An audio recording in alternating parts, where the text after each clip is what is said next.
Good morning students. तो कैसे हैं आप सब। मैं साहिल रावत, आपका इंग्लिश मेंटोर, स्वागत करता हूं आपका आज की क्लास में। तो चलते हैं बच्चों सीधा क्लास की तरफ।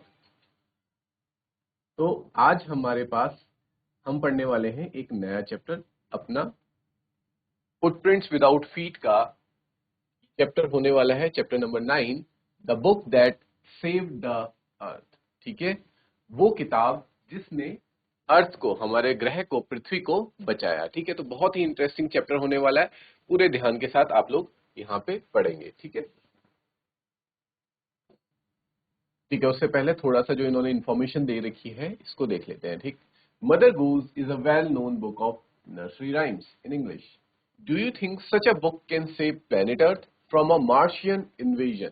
Read this play set 4 centuries in the future and find out। ठीक है, अभी आपसे एक क्वेश्चन पूछ रहा है, ठीक है, कि आपने इस बुक का नाम सुना होगा। कौन सी बुक है? मदर गूज। ठीक है, ये क्या है? ये नर्सरी राइम है। ठीक है बच्चों, नर्सरी राइम आपको पता होगी। आपने भी जब क्लास नर्सरी या एलकेजी में आप रहे होंगे तो आपने पोम्स की एक बुक आती थी ना, जिसमें डिफरेंट डिफरेंट पोम्स होती थी और हमें वही पढ़ाई जाती थी। राइम्स हमें वो याद करवाई जाती थी और हमें बोला जाता था कि इसे सुनाओ। घर पे कोई भी हमारे रिलेटिव आते थे तो मम्मी पापा बोलते थे कि चलो बेटा अंकल को एक पोएम सुनाओ। ठीक है, तो हम उसी बुक से याद कर करके पोएम सुनाया करते थे। तो वैसे ही कोई एक नर्सरी राइम है जिसका नाम है मदर गूज। ठीक है, अब ये पूछ रहा है कि क्या आपको लगता है कि ऐसी कोई किताब हमें हमारे हमारे पृथ्वी को, हमारे प्लेनेट को बचा सकती है? और हाँ, इसने बचाया है। किससे बचाया? मार्शियन इन्वेजन, यानी कि मार्स में रहने वाले, मंगल ग्रह में रहने वाले कुछ लोग कह सकते हैं उनको, या फिर एलियंस कह सकते हैं। ठीक है, क्योंकि जो हमारे ग्रह से बाहर रह रहा है उसे हम एलियन कहते हैं। तो वहां से कुछ एलियंस आ रहे थे अर्थ पे अटैक करने। तो हमें उस अटैक से किसने बचाया? सिर्फ और सिर्फ इस किताब ने बचाया है। ठीक है, और ये कब की बात है? ये आज की बात नहीं हो रही है, जो ये कहानी लिखी गई है। ठीक है, हम प्ले पढ़ने वाले हैं। प्ले मतलब एक टाइप ऑफ नाटक हम पढ़ने वाले हैं। और ये नाटक कब सेटअप है? आज से 4 सेंचुरीज अहेड, फ्यूचर की बात। 4 सेंचुरी मतलब 400 साल बाद की बात हो रही है इसमें। ठीक है, तो देखिए, जानते हैं, पढ़ते हैं कि कैसे इस नर्सरी राइम ने हमें बचाया मार्शियन इन्वेजन से। ठीक है बच्चों, अब देखिए क्या होता है, किसी भी प्ले में कुछ कैरेक्टर्स होते हैं। उस प्ले को समझने से पहले हमें उन कैरेक्टर्स के बारे में जानना होता है। तो वही हमें कैरेक्टर्स दे रखे हैं यहाँ पे। तो सबसे पहला कैरेक्टर है हिस्टोरियन। ठीक है, जो कि हिस्ट्री हमें बताएगा, जो ये हमें पूरा चैप्टर नरेट करेगा, वही हमारा हिस्टोरियन है। फिर आता है great and mighty think tank. ठीक है, जो एलियंस है ना, मार्स में जो एलियंस है उनका जो सरताज है, जो हेड है, वो है ये great and mighty think tank. फिर है अप्रेंटिस नूडल, जो थिंक टैंक का सेक्रेटरी समझ सकते हैं आप, वो नूडल है। फिर है कैप्टन ओमेगा। फिर है लेफ्टिनेंट आयोटा, सर्जेंट ऊप, और ऑफ स्टेज वॉइस भी है एक। मतलब ऑफ स्टेज वॉइस मतलब जो स्टेज के पीछे से एक वॉइस आती है ना, सीन को समझाने के लिए कि अच्छा इस सीन में ये हो रहा है। ठीक है, तो वो वॉइस भी है। तो आपने सारे कैरेक्टर्स जान लिए। अब बढ़ते हैं प्ले की तरफ। सीन 1, पहला सीन आप लोगों के सामने पेश होने जा रहा है। इसमें कुछ क्वेश्चन दिए गए, रीड एंड फाइंड आउट। ये आपको रीड करना है और फाइंड आउट करना है। ठीक है बच्चों, ये आपका होमवर्क है। इसे मैं एज अ होमवर्क समझ के आप लोगों को दे रहा हूँ। थोड़ा बहुत रिसर्च का काम आप भी करेंगे। Why was the 20th century called the era of the book? कि जो 20th सेंचुरी थी ना, अभी 21st सेंचुरी चल रही, इससे पहले थी 20th सेंचुरी, उसको एरा ऑफ द बुक क्यों कहा गया? ठीक है, ये आप ढूंढ के लाएंगे इसका answer. Who tried to invade the earth in the 21st century? और अर्थ को 21st सेंचुरी में किसने इन्वेड करने की कोशिश करी? ठीक है, तो पहले आप इस चैप्टर को पढ़ेंगे, तो उसके बेसिस पे आप इन क्वेश्चंस को आंसर करने की कोशिश करेंगे। आपकी कोशिश ये रहनी चाहिए कि आप खुद से इस क्वेश्चन का आंसर करें। अगर आप नहीं कर पा रहे इन केस, तो फिर आप थोड़ा इंटरनेट या गूगल की हेल्प ले सकते हैं, बट करना ये आपको खुद है। ठीक है, अ, अब ये हमें समय बताया जा रहा है कि ये जो सीन है ना, जो सीन 1 है या फिर जो स्टोरी है हमारी, किस समय की बात हो रही है। तो the time is the 25th century, 25वीं शताब्दी में ये प्ले सेट किया गया है। ठीक है, अभी क्या चल रहा है? अभी 21st सेंचुरी चल रही है, लेकिन ये आज से 4 सेंचुरी आगे का बताया जा रहा है हमें। प्लेस कौन सी प्लेस है ये? The museum of ancient history, department of the 20th century on the planet earth. अब ये जो सारी चीज ये प्ले होने वाला है पूरा का पूरा, वो कहाँ होने वाला है? Ancient museum of ancient history में होने वाला है, जो कि क्या है? Department of the 20th century on the planet earth. Before rise, ठीक है, बिफोर राइज मतलब जो पर्दा होता है ना, पर्दा उठने से पहले। स्पॉटलाइट शाइन्स ऑन हिस्टोरियन, ठीक है, जो स्पॉटलाइट है, जो आपने देखा होगा प्ले में, एक पूरी लाइट एक इंसान पे डाली जाती है, वो जाती है किस पे? एक हिस्टोरियन पे। Who is sitting at a table down right on which is a movie projector, जो कि कहाँ नीचे बैठा है और उसके सामने क्या चल रही है? एक मूवी प्रोजेक्टर चल रही है। A sign on an easel beside her is Museum of Ancient History, Department of the 20th Century. She stands and bows to audience. ठीक है, उसके पीछे क्या लिखा हुआ है? म्यूजियम ऑफ एंशिएंट हिस्ट्री में वो बैठी हुई है, department of the 20th century. वो फिर वो स्टैंड करती है, वो खड़ी होती है और ऑडियंस सामने बैठी है तो उनको बॉव करती है। बॉव मतलब ऐसे झुक के प्रणाम करती है। ठीक है, यहां तक क्लियर है बच्चों? आपको सीन समझ हो गया? सीन समझ आ गया? क्लियर है scene?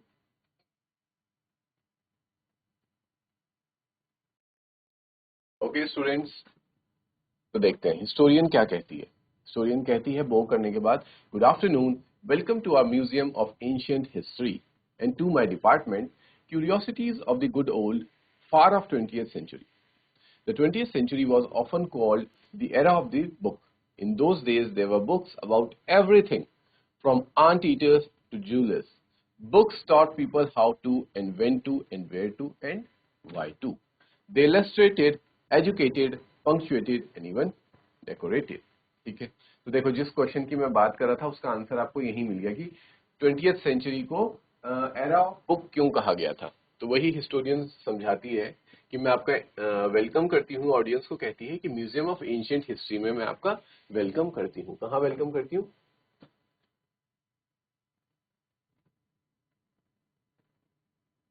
Museum of ancient history में वेलकम करती हूँ। और अपने डिपार्टमेंट में, मतलब जो उसका हिस्ट्री का डिपार्टमेंट है, और उसका डिपार्टमेंट और भी क्या है? Curiosities of the good old par of 20th century, मतलब जिन लोगों को क्यूरियोसिटी है ये जानने में कि 20th सेंचुरी में क्या क्या चीजें हुई थी, तो वो उनकी क्यूरियोसिटी का आंसर देती है। तो 20th सेंचुरी वॉज, इसको कहा गया था एरा ऑफ द बुक। ये आप याद करें क्यों?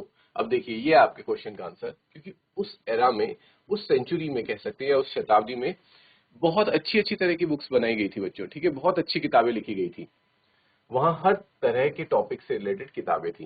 जैसे एग्जाम्पल के लिए बोला है, आंट ईटर से जूलस तक बुक्स लोगों को सिखाती थी हाउ टू, कैसे, कब, व्हेन टू, वेयर टू, कहाँ, एंड वाई टू, और क्यों। ये सारे प्रश्नों का जवाब देती थी उस वक्त की पुस्तकें, बुक्स। इलस्ट्रेटेड, उसमें एजुकेटेड, पंक्चुएटेड और सभी डेकोरेटेड टाइप की नॉलेज हमें मिलती थी। But the strangest thing a book ever did was to save the earth. लेकिन सबसे अजीबो गरीब चीज जो एक किताब कर सकती है, देखो हम एक बुक से क्या एक्सपेक्ट करते हैं, क्या एक्सपेक्टेशन रहती है हमारी किताब से? कि ये किताब हमें नॉलेज देगी, ठीक है, और ये इस किताब को पढ़ के हमें थोड़ा बहुत अच्छा महसूस होगा, ठीक है। कुछ ये एक्सपेक्ट कर सकते हैं कि हाँ ये किताब पढ़ के मेरा टाइम पास हो जाएगा, जब मैं बोर हो रहा हूँ तो किताब पढ़ लेता हूँ, भी बुक पढ़ लेता हूँ। और ये भी एक्सपेक्टेशन होती है कि हाँ ठीक है, एग्जाम आ रहे हैं तो ये बुक पढ़ लेता हूँ तो पास हो जाऊंगा। तो यही तो एक्सपेक्टेशंस रहती हैं हमारी बुक्स को लेकर के। लेकिन क्या कभी आपने ये एक्सपेक्ट किया है कि एक किताब हमारी पृथ्वी को बचा भी सकती है? कभी एक्सपेक्ट नहीं किया ना, तो इसलिए ये बहुत ही स्ट्रेंज थिंग इसको बताया गया है। You have not heard about the Martian invasion of 2040, ठीक है, वो बताती है कि आपने कभी 2040 के मार्शियन इन्वेजन के बारे में नहीं सुना होगा, ठीक है, कि 2040 में मार्शियन इन्वेजन हुआ था एक बार। What do they teach children nowadays? Well, you know, the invasion never really happened because a single book stopped it. लेकिन क्या बताया जाता है? क्योंकि देखो ये कहानी कब की है? ये चल रही है 25th सेंचुरी में, तो ये पास्ट की बात बता रही है बच्चों। हम अभी 2025 में है, ठीक है। हमारे लिए तो, हमें, आपको लग रहा हो कि 2040 तो फ्यूचर है, फिर पास्ट कैसे हो गया? नहीं, हम है 2025 में, लेकिन जो ये कहानी है ना, ये है 25th सेंचुरी की, ठीक है, यानी कि 2500 समथिंग चल रहा होगा उस वक्त वहां। और इनके अकॉर्डिंग 2040 में मार्शियन इन्वेजन हुआ था, पृथ्वी में होने वाला था, लेकिन वो रुक गया। तो वही वो कह रही है कि आपने कभी सुना है कि 2040 में कोई मार्शियन इन्वेजन हुआ? हाँ, सुना होगा कि होने वाला था बट वो रुक गया, उसको एक किताब ने बचा लिया। ठीक है, तो इनके अकॉर्डिंग ऐसा है कहानी में। तो यहीं पे मैं एक क्वेश्चन आपसे पूछना चाहूंगा बच्चों, क्या आपको लगता है क्या ये कोई हिंट तो नहीं देना चाह रहे हमें कि 2040 में एक मार्शियन इन्वेजन हो सकता है? ठीक है, ये बहुत क्यूरियोसिटी वाली बात नहीं है, क्योंकि हमारे लिए तो 2040 अभी भी फ्यूचर है ना। क्या पता 2040 में कोई मार्शियन इन्वेजन हो जाए, क्या अर्थ पे कोई अटैक हो जाए, ऐसा हो सकता है। इसको आप अपने दोस्तों के साथ जरूर डिस्कस कीजिएगा। तो चलिए चलते हैं आगे कहानी में। What was the book you ask?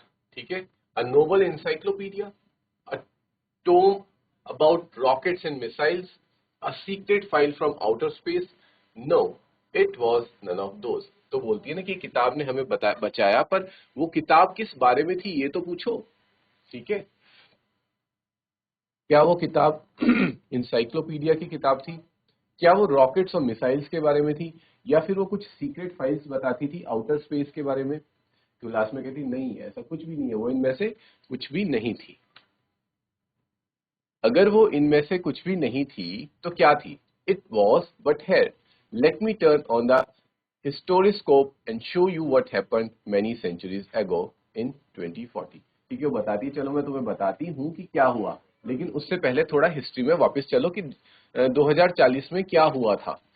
She turns on projector. Projector मतलब आपने देखा होगा बच्चों, प्रोजेक्टर जैसे कि एक प्रोजेक्टर होता है और सामने स्क्रीन होती है, वो लाइट जाती है और स्क्रीन पे वो जो चीज होती है वो डिस्प्ले होती है फिर। ठीक है, तो प्रोजेक्टर ऑन करती है and points it left, left की साइड पॉइंट करते बोलती है spotlight on historian goes out and comes up down left on think tank.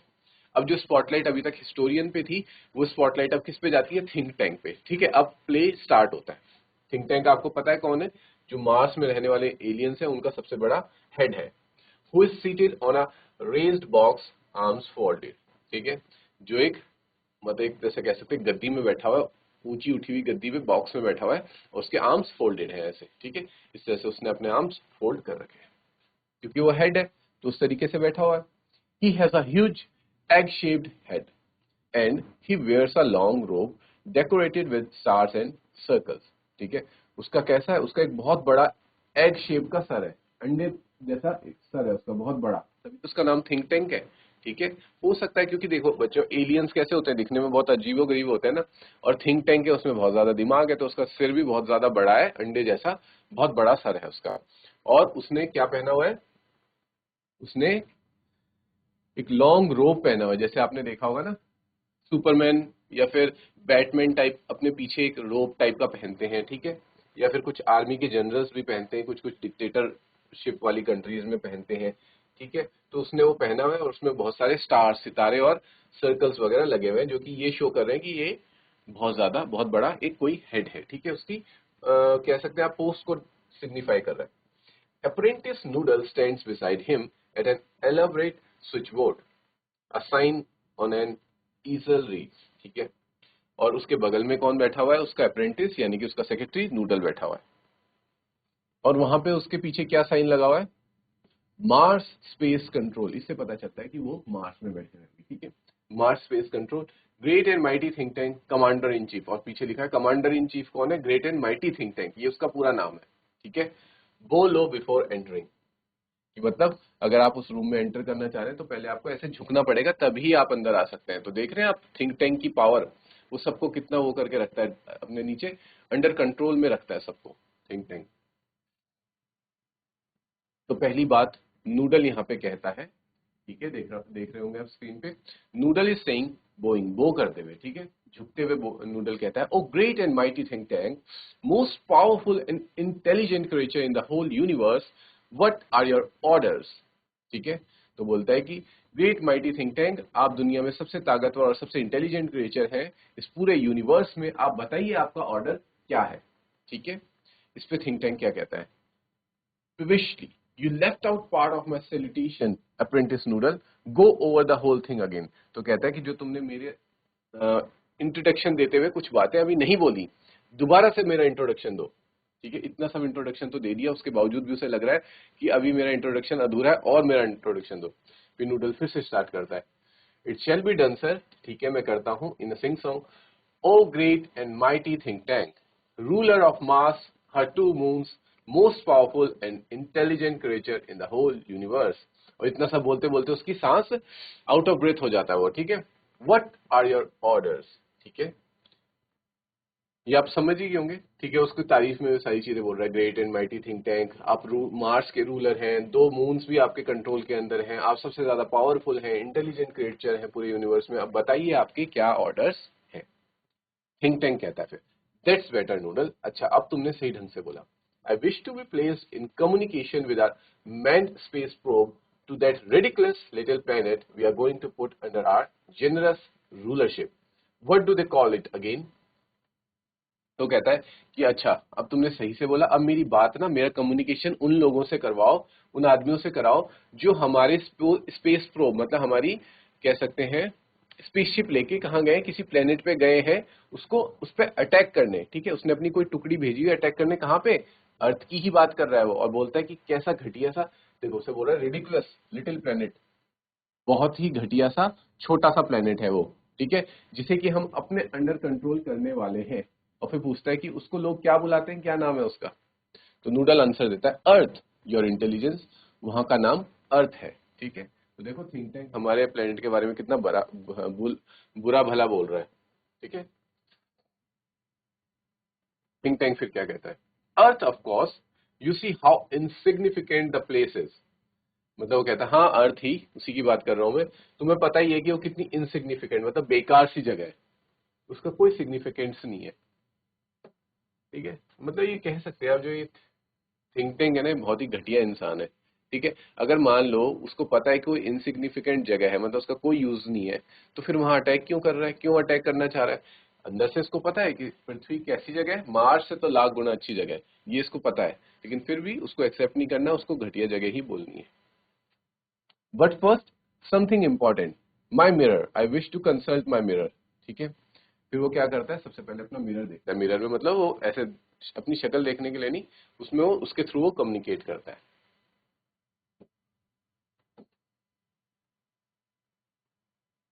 Noodle, it shall be done sir. He hands think tank का mirror, वो mirror पकड़ाता है think tank को.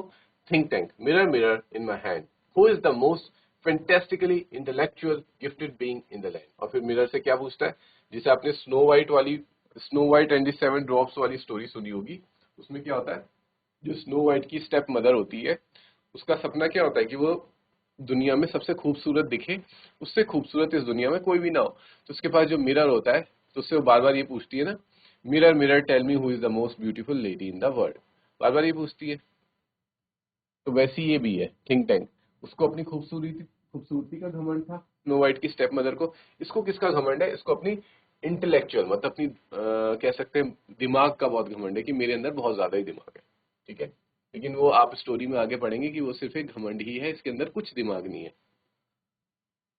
ठीक है, तो पूछता है कि क्या मैं ही सबसे ज्यादा इंटेलेक्चुअली गिफ्टेड पर्सन हूँ इस लैंड में. फिर ऑफ स्टेज वॉइस, तो ऑफ स्टेज मतलब जो मैंने आपको बताया था, स्टेज के पीछे से एक वॉइस आएगी, तो बोलती है after a pause, you sir, हाँ आप ही हैं सबसे इंटेलिजेंट. ठीक है, अब वो क्या बोलेगा बेचारा, वो भी उससे डरता ही होगा, तो उसको हकीकत नहीं बता पा रहा.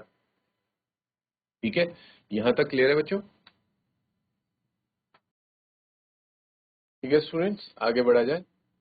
फिर थिंक टैंक क्या कहता है, smacking mirror quicker, answer quicker next time. क्योंकि इस बार देखो मिरर ने क्या किया था, थोड़ा पॉज लेके बोला ना यस सर, तो इसलिए वो गुस्से में बोलता है कि अगली बारी से जवाब थोड़ा जल्दी देना. I hate a slow mirror, मुझे स्लो मिरर पसंद नहीं है. Admires himself in the mirror, और मिरर में खुद को देख के एडमायर करता है कि मैं कितना अच्छा दिख रहा हूँ. There I am, are we Martians not a handsome race. ठीक है, कि क्या हम मार्शियंस जो है वो हम हैंडसम लोग नहीं होते. ठीक है, so much more attractive than those ugly earthlings with their tiny heads. ठीक है, और हमसे कंपेयर करते हुए बोलता है कि हम लोग मार्शियंस लोग कितने ज्यादा हैंडसम होते हैं, और जबकि जो अर्थ में रहने वाले लोग हैं वो कितने ज्यादा अगली होते हैं. ठीक है, अगली मतलब दिखने में बेकार, कितने अगली होते हैं, और उनके टाइनी टाइनी हेड्स होते हैं, छोटे छोटे सर होते हैं उनके. Noodle, you keep on exercising your mind and some day you will have a balloon brain just like me. तो नूडल को बोलता है कि नूडल तुम भी अपने दिमाग की एक्सरसाइज करते रहा करो, और एक दिन तुम्हारा सर भी कैसा हो जाएगा, मेरे जैसे बलून जैसा बड़ा हो जाएगा. नूडल कहता है, oh I hope so mighty think tank, I hope सो.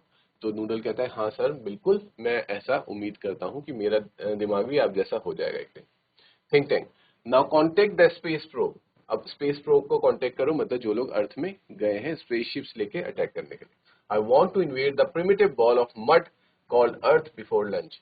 मैं उस, क्या बोलता है वो अर्थ को, कि मैं उस प्रिमिटिव बॉल ऑफ मड, मतलब मैं उस कीचड़ के बॉल को जल्द से जल्द क्या करना चाहता हूँ, लंच से पहले अटैक करना चाहता हूँ। इन्वेड करना मतलब उस पर अपना कब्जा करना चाहता हूँ। तो उसको कितना आसान लग रहा है अर्थ पे कब्जा करना, मतलब कह रहा है कि मैं लंच से पहले ही कब्जा कर लूंगा। ठीक है। नूडल कहता है it shall be done sir. He adjust levers on switch board, electronic buzzes and beeps are heard as the curtains open. ठीक है, वो बोलता है कि हाँ हाँ सर बिल्कुल हो जाएगा, जैसा आप कह रहे हैं वैसा हो जाएगा। और स्विच बोर्ड में कुछ लीवर्स वगैरह एडजस्ट करता है ताकि वो किससे कांटेक्ट कर सके, जो स्पेस प्रोब में जो लोग अर्थ में आ रखे हैं उनसे कांटेक्ट कर सके। तो ये तो सीन 1 था। अब सीन 2 स्टार्ट होता है। ठीक है, अब टाइम हमें बताया गया अ फ्यू सेकंड्स लेटर, मतलब जो ये अभी थिंक टैंक और नूडल के बीच में जो बातचीत चल रही थी ना, उसके कुछ सेकंड बाद का ये सीन है। प्लेस, अब कहाँ पे, Mars space control and the Centerville Public Library. ठीक है, अब सेंट्रविले पब्लिक लाइब्रेरी का ये सीन है एट राइज। और जैसे ही पर्दा उठता है तो हमें क्या देखने को मिलता है, captain omega stands at centre. Centre में खड़े हैं captain omega, opening and closing card catalogue drawers in a confuse fashion. ठीक है, वो उनको क्योंकि पता नहीं है कि यहाँ पे लाइब्रेरी में आ रखे हैं ना, उन्होंने इससे पहले कोई लाइब्रेरी देखी नहीं ऐसी बुक्स वाली लाइब्रेरी। उनके यहाँ मार्स में अलग टाइप की लाइब्रेरी होती होगी। तो जो कैटलॉग्स हैं उनको खोल रहे हैं, जो ड्रॉर्स हैं उनको खोल रहे हैं और कंफ्यूज से लग रहे हैं कि क्या होता होगा ये चीजें। Lieutenant iota is up left counting books in a book case. ठीक है, जो सर्जेंट ल्यूटेनेंट आयोटा है वो लेफ्ट में खड़े हैं और जितने भी बुक केस है ना उनमें बुक्स को काउंट कर रहे हैं कि अच्छा यहाँ पे कितनी बुक्स रखी हुई है। सर्जेंट ऊप इज एट राइट, सर्जेंट ऊप राइट में खड़े हैं, opening and closing a book, एक बुक को ओपन कर रहे हैं क्लोज कर रहे हैं, ओपन कर रहे हैं क्लोज कर रहे हैं। टर्निंग इट अपसाइड डाउन, उसको अपसाइड डाउन टर्न करते हुए देख रहे हैं। जैसे कि फॉर एग्जांपल बच्चों, हमें भी जैसे मान लीजिए ये पेन है, इसको मैं लाइफ में पहली बार देखूंगा तो मैं इसको बड़े ध्यान से देखूंगा, आगे से पीछे से ऊपर से नीचे से, क्योंकि मैंने आज तक ऐसी कोई चीज देखी नहीं है। तो वैसी मार्शियंस ने, जो मार्स से आए हुए एलियंस थे, उन्होंने भी मैनुअल बुक नहीं देखी थी आज तक।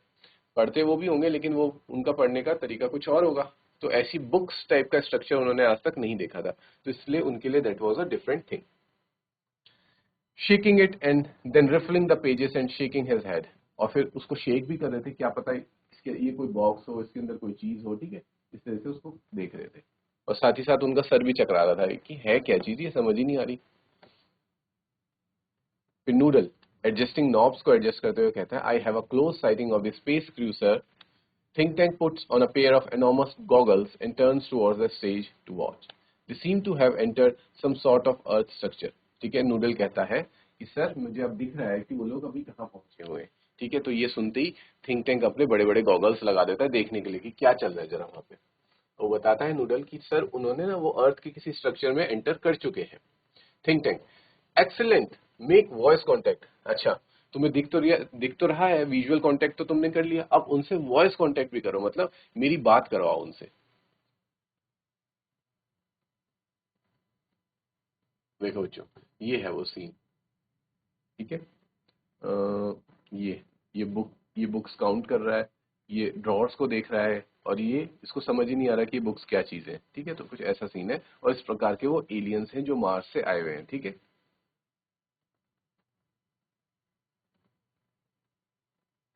फिर नूडल क्या कहता है, स्पीकिंग इनटू अ माइक्रोफोन में बोलता है माइक में, Mars space control calling the crew of probe 1। Probe 1 उनके क्रू का नाम होगा, ऐसे बहुत सारे क्रूज भेजे होंगे उन्होंने, जिसमें से एक क्रू वहां पहुंच चुका है, जिसके मेंबर्स ये कौन है, आयोटा, ओमेगा, ऊप। ठीक है, Mars space control calling the crew of probe 1, come in captain omega and give us your location. ठीक है, ये बोलता है नूडल की अपनी लोकेशन दो। Omega speaking into a disc which is on a chain around her neck. ठीक है, उनके नेक में एक डिस्क लगी है, उस पर वो बोलता है captain Omega to Mars space control, lieutenant Iota sergeant two and I have arrived on Earth without incident. ठीक है, हम लोग अर्थ पे पहुंच चुके हैं, we have taken shelter in this room, this square place, हम इस स्क्वायर प्लेस में एंटर कर चुके हैं। Have you any idea where we are, lieutenant Iota. ये पूछता है लेफ्टिनेंट आयोटा से कि तुम्हें कुछ आइडिया है कि हम अभी किस लोकेशन पे हैं। आयोटा कहता है I can't figure it out captain, holding up a book. I have counted 2000 of these peculiar items. ठीक है, बोलता है मुझे नहीं पता हम कहाँ पे हैं, और मैंने ये जो पेक्यूलियर आइटम्स है ना, ये काउंट कर लिए 2000 है। तो बच्चों पेक्यूलियर आइटम वो किसको कह रहे हैं? वो पेक्यूलियर आइटम कह रहे हैं बुक्स को। किसको? बुक्स को पेक्यूलियर आइटम कह रहे हैं। और बुक्स को पेक्यूलियर आइटम क्यों कह रहे हैं? क्योंकि उनके लिए जो बुक्स है वो बहुत ही अजीबोगरीब चीज है, मतलब अजीब सी चीज को बोलते हैं पेक्यूलियर आइटम। ठीक, क्योंकि उन्होंने बुक पहले देखी नहीं, that's why they are calling books as peculiar items. यहां तक क्लियर है बच्चों सभी?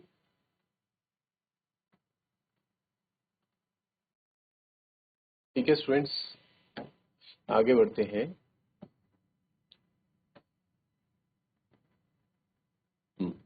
तो आयोटा ही कह रहा है this place must be some sort of storage barn, what do you think sergeant to?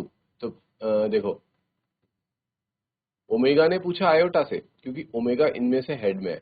ठीक है, फिर आयोटा पूछ रहा है ऊप से कि आयोटा कहता है सर मुझे तो ऐसा लग रहा है कि ये कोई स्टोरेज वाली जगह है जहाँ पे ये लोग ना स्टोर करके रखते हैं चीजों को, तभी तो यहाँ पे इन्होंने पेक्यूलर आइटम्स स्टोर करके रखी, जो जो कि वो बुक को कह रहा है।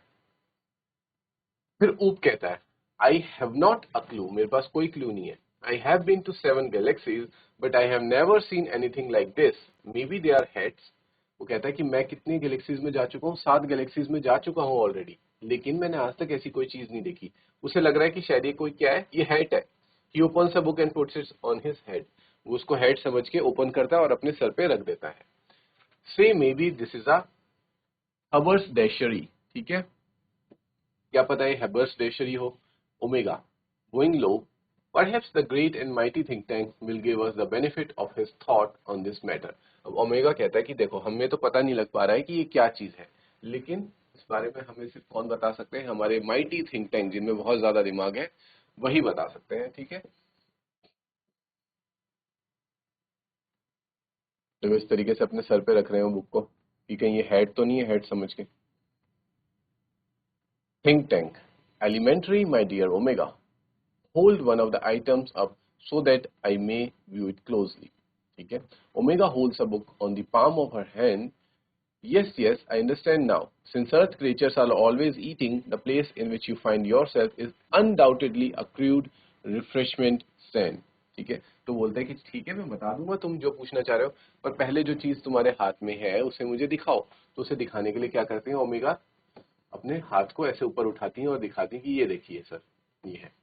तो देखो, जो थिंक टैंक अभी तक अपने आप को इतना ज्यादा दिमाग वाला इंसान बता रहा था कि मेरे से ज्यादा दिमाग, मेरे से ज्यादा इंटेलिजेंट तो इस दुनिया में, इस पूरे यूनिवर्स में कोई नहीं है, वो कितना बेवकूफाना जवाब देता है। वो क्या कहता है कि अर्थ के लोग है ना जो, वो हर वक्त खाते ही रहते हैं। ठीक है, उनका काम सिर्फ और सिर्फ खाने का है।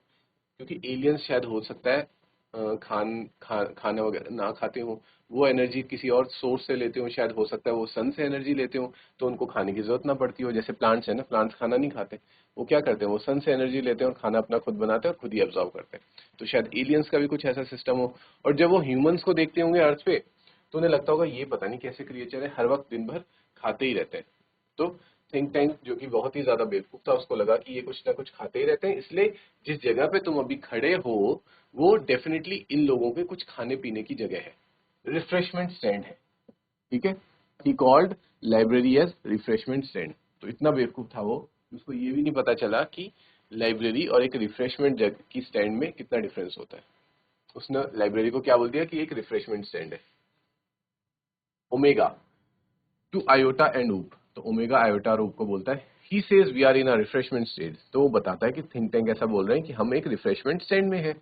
Oop well the earthling certainly have a strange right. तो ऊप भी, यहाँ तक कि ऊप भी इतना समझदार है, वो भी ये देख के बोलता है कि इसका मतलब ये है कि अर्थ के लोगों की जो डाइट है वो थोड़ी ज्यादा ही अजीब है, क्योंकि ऐसी चीज कोई कैसे खा सकता है बुक्स को देख के। ठीक है, think tank that item in your hand is called a sandwich.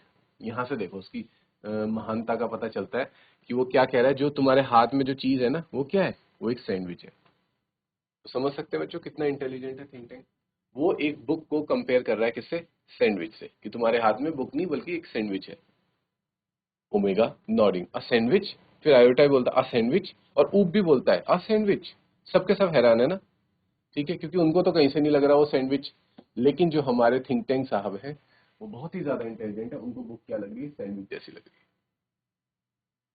तो बोलते हैं ना, इन लोगों ने एक बेवकूफ को अपना हेड बना रखा है, ठीक है। बाकी सब तो ठीक है, लेकिन जो थिंक टैंक है, इसीलिए कभी बोलते हैं कि जो अपना हेड होता है, जो अपना बॉस होता है, किसी भी बेवकूफ इंसान को अपना बॉस मत बनाओ, नहीं तो वो क्या करेगा, सबको अपने साथ ले डूबेगा।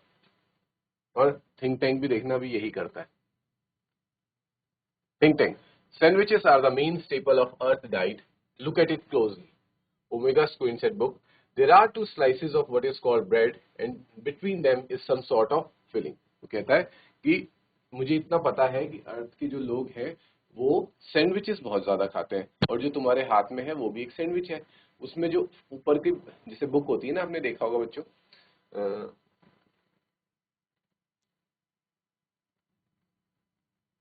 ये मान लीजिए ऐसी कोई बुक रही होगी, ठीक है। तो ये जो ऊपर का और नीचे का जो कवर है, उसको क्या बोल रहा है कि ये है सैंडविचेस की ब्रेड की लेयर्स है, ये ऊपर वाली लेयर और ये नीचे वाली लेयर। और जो बीच के पेजेस है उनको क्या बोल रहा है वो, ये बीच के पेजेस क्या है, फिलिंग है। सैंडविच के बीच में फिलिंग होती है ना, तो ये क्या है, सैंडविच की फिलिंग है। देख रहे हो कितना इंटेलिजेंट है थिंक टैंक। ओमेगा, और ओमेगा, अब ये बेचारे कैसे हैं, ये सब के सब ओमेगा आयोटा जो भी नूडल हो गया चाहे, इनको थिंक टैंक का ऑर्डर मानना ही पड़ता है, ठीक है। काइंड हम समझ सकते हैं कि वहां पे ना डेमोक्रेसी वाली गवर्नमेंट तो नहीं है बिल्कुल भी, वहां पे एक डिक्टेटरशिप वाली गवर्नमेंट चल रही है, जो मैंने आपको शुरुआत में भी बताया था। क्योंकि ओमेगा जैसे बिहेव, सॉरी, थिंक टैंक जैसे बिहेव कर रहा है ना, वो ऐसा बिहेव कर रहा है कि वो एक डिक्टेटर है, ठीक है। वो एक शासक है और सब उसके गुलाम है, और सबको उसका ऑर्डर मानना पड़ रहा है, जबकि लोगों को पता भी है अंदर से कहीं ना कहीं कि थिंक टैंक गलत है, लेकिन फिर भी ऑर्डर मानना पड़ रहा है। इसका मैं आपको एग्जाम्पल दे सकता हूँ, जैसे कि नॉर्थ कोरिया, ठीक है। नॉर्थ कोरिया क्या है, एक डिक्टेटर का शासन है वहां पे।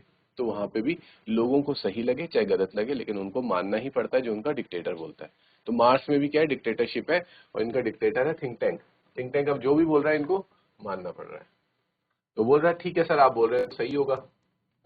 Think Tank, to confirm my opinion I order you to eat it. अब देखो कितना बेकार इंसान है, खुद भी कंफर्म नहीं है उसे, और कंफर्म करने के लिए क्या हो रहा है, मैं तुम्हें ऑर्डर देता हूँ कि खाओ उसे। बुक को खाने को बोलता है, किसको, ओमेगा को। ओमेगा, अब ओमेगा को तो अंदर से तो पता है ना कि ये खाने वाली चीज नहीं है, वो भले ही थिंक टैंक के सामने एक्सेप्ट नहीं कर पा रहा। थिंक टैंक को बोल रहा है कि हाँ सर आप बिल्कुल सही बोल रहे हैं, ये सैंडविच है, लेकिन अंदर उसको पता है कि सैंडविच नहीं है, ठीक है। तो जैसे ही जब उसको ऑर्डर मिलता है कि खाओ इसे, तो क्या होता है उसका गला थोड़ा सूख जाता है कि अरे इसे कैसे खाऊंगा मैं, eat it. Think tank, do you doubt the mighty think tank. अच्छा, तुम्हें डाउट है कि मैं क्या कहना चाह रहा हूँ, कि मैं सैंडविच बोल रहा हूँ तो वो सैंडविच ही है, खाओ उसे चुपचाप। ओमेगा, अब ओमेगा तो दिमाग वाला है, ठीक है, तब थिंक टैंक जैसे नहीं है वहां। ओमेगा प्लान बना लेता है, फटाफट से अपना दिमाग लगाता है। Oh no no, but poor lieutenant Iota has not had her breakfast. Lieutenant Iota, I order you to eat this sandwich. वो दिमाग लगाता है कि अरे सर मैं कैसे खा सकता हूँ, जो हमारी लेफ्टिनेंट आयोटा है उन्होंने सुबह से खाना नहीं खा रखा है इस मिशन के चक्कर में, ठीक है। तो इसे लेफ्टिनेंट आयोटा खाएंगी। फिर बोलते हैं लेफ्टिनेंट आयोटा मैं तुम्हें ऑर्डर दे रहा हूँ कि तुम इसे खाओ, ठीक है, ऐसे दिमाग लगा दिया उसने। Iota, do just eat it, वो भी, उसको भी पता है कि ये कोई खाने वाली चीज नहीं है, तो वो भी बोलती eat it. Oh captain, it's a very great honour to be the first Martian to eat a sandwich.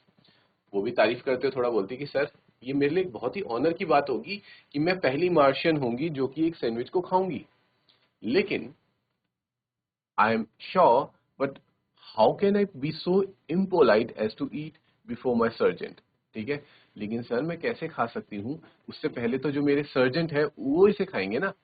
और handing Oop to the book and saying brightly, Sergeant Oop, I order you to eat the sandwich immediately, ठीक है, कि sergeant Oop मैं तुम्हें order देती हूँ कि आप इसे खाओ, ठीक है, मैं कैसे खा सकती हूँ आपसे पहले, ठीक है। यहां तक क्लियर है बच्चों। अब ऊप क्या करता है, मेकिंग अ फेस, वो भी अजीब सा फेस बनाता है। हु, ल्यूटेनेंट, मैं खाऊं इसे, मी ल्यूटेनेंट, मैं खाऊंगा इसे, ठीक है। आयोटा एंड ओमेगा दोनों एक साथ सल्यूटिंग करते हुए बोलते हैं, for the glory of Mars ऊप, हाँ मार्स की ग्लोरी के लिए सर आप इसे खा के देखेंगे, क्योंकि आपसे बहादुर तो कोई है ही नहीं, ठीक है बच्चों। तो अब ऊप को ये खाना ही पड़ेगा। तो आज के लिए हम अपना जो ये प्ले है, स्टोरी है, इसको यहीं पे फिनिश करते हैं बच्चों, ठीक है। हमने यहाँ तक देखा कि कैसे कैसे शुरुआत में पढ़ा कि कैसे एक बुक पृथ्वी को बचाती है। फिर हमने देखा कि पृथ्वी पे कैसे अटैक हो रहा था, कौन आपस में डिस्कस कर रहे थे, थिंक टैंक और नूडल। उन्होंने एक टुकड़ी भेजी थी अर्थ पे अटैक करने के लिए। वो कहाँ पे पहुंचती है, वो एक लाइब्रेरी में पहुंचती है, उनको मिलती है बुक्स। फिर वो दिखाते हैं अपने जनरल को, थिंक टैंक को। वो बोलता है कि इसे खा के दिखाओ पहले, मुझे लग रहा है कि सैंडविच है। ठीक है, तो सब मना करते हैं, ऊप मना करता है, आयोटा मना करता है, सॉरी ओमेगा और आयोटा तो मना कर देते हैं। अब ये ऊप को खाना पड़ेगी। तो अब हम नेक्स्ट क्लास में जानेंगे कि ऊप उसे खाता है या नहीं खाता, या फिर उसे खाने के बाद कैसा महसूस होता है, और ये बुक हमें आखिरकार कैसे बचाती है मार्शियंस से। ठीक है बच्चों, तब तक आज हमने जितना भी पढ़ा आप उसे रिवाइज करेंगे। Till then take care, have a good day बच्चों, थैंक यू।